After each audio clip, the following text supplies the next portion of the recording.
The sun had barely risen over the rugged cliffs of northern Spain when Dr. Elena Marquez and her team arrived at the mouth of the cave. The locals called it Cueva del Ica, the Cave of Echoes, a place steeped in legend. They said ancient spirits whispered through its tunnels, carrying secrets from a time long forgotten.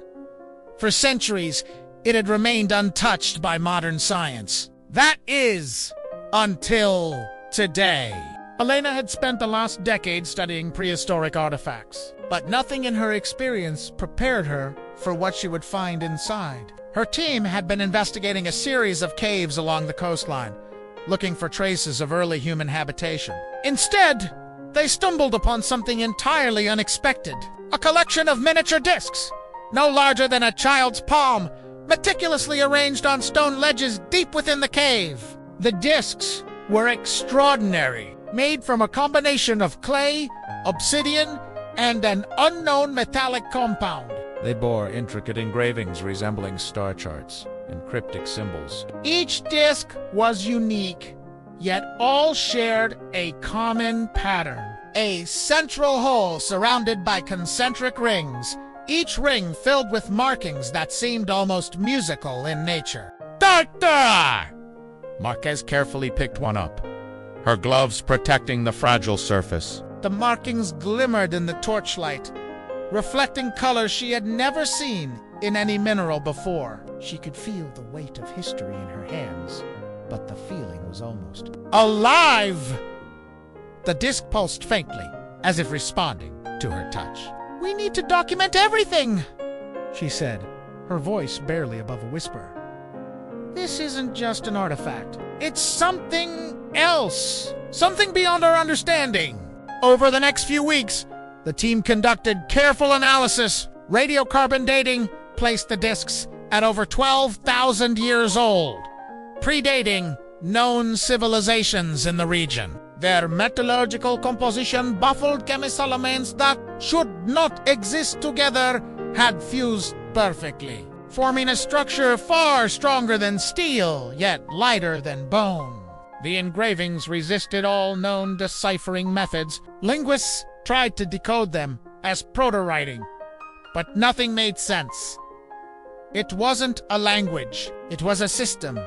A codebook of what? Even more mysterious was the way the discs interacted with their environment. Placing one near a flame caused it to resonate softly, like a musical note, but the sound seemed to evoke visual patterns in the air. At first, the team thought it was an optical illusion, but cameras captured faint geometric shapes hovering above the disc, flickering in synchronization with the resonance. Speculation ran wild.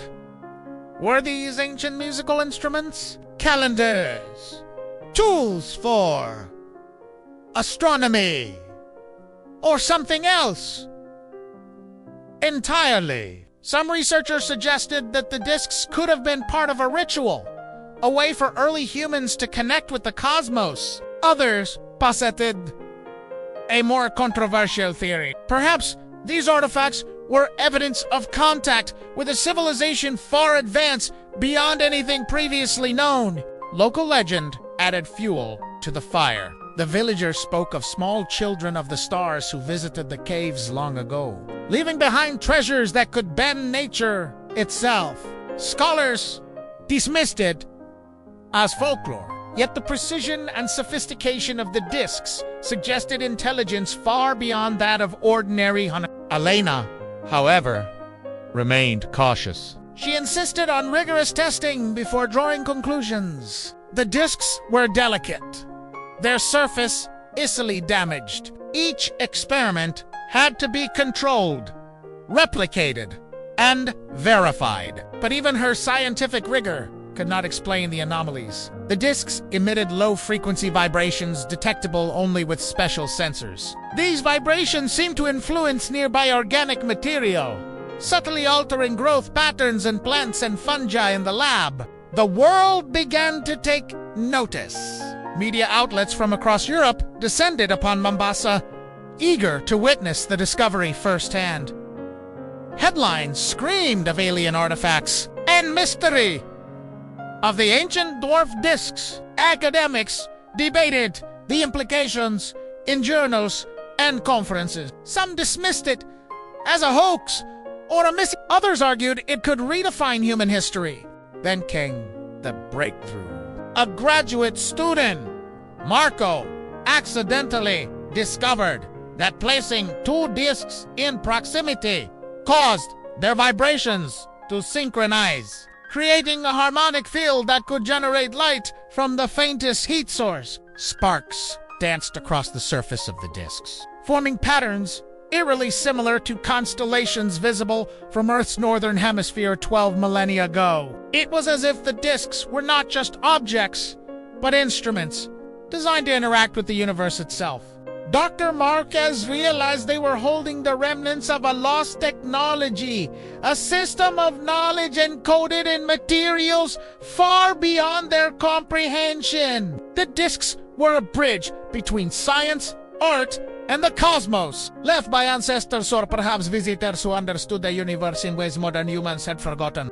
Despite their excitement, the team faced profound ethical questions. Should these discs be removed from the cave for study, or left undisturbed to preserve their integrity? Could manipulating them unlock dangers as well as knowledge? The cave had remained untouched for millennia, and it had its own guardians: time, silence, and mystery. In the end, Dr. Marquez chose balance, carefully documenting every disc. She arranged replicas for public display while keeping the originals in a climate-controlled, secure site. The cave remained a sanctuary, its secrets partially revealed but never fully tamed. The discovery of the dwarf discs became a turning point in archaeology and science. They challenged assumptions about early human intelligence, technology, and our connection to the cosmos. For Dr. Marquez and her team, the greatest lesson was humility. Some mysteries are not meant to be fully understood, only respected. As Elena looked at the discs one last time before leaving the cave, she felt a strange sense of continuity, as though the tiny engraved circles contained not just knowledge, but a message one she could not yet read. Perhaps the true purpose of the dwarf discs was not to be solved, but to remind humanity of the wonder and complexity of existence, a legacy of imagination stretching far beyond the limits of time. And deep within Cueva del Eco, the discs rested silently, waiting for the next seeker bold enough to listen to their music, to touch the ancient pulse of the universe, and to dream beyond what science could explain.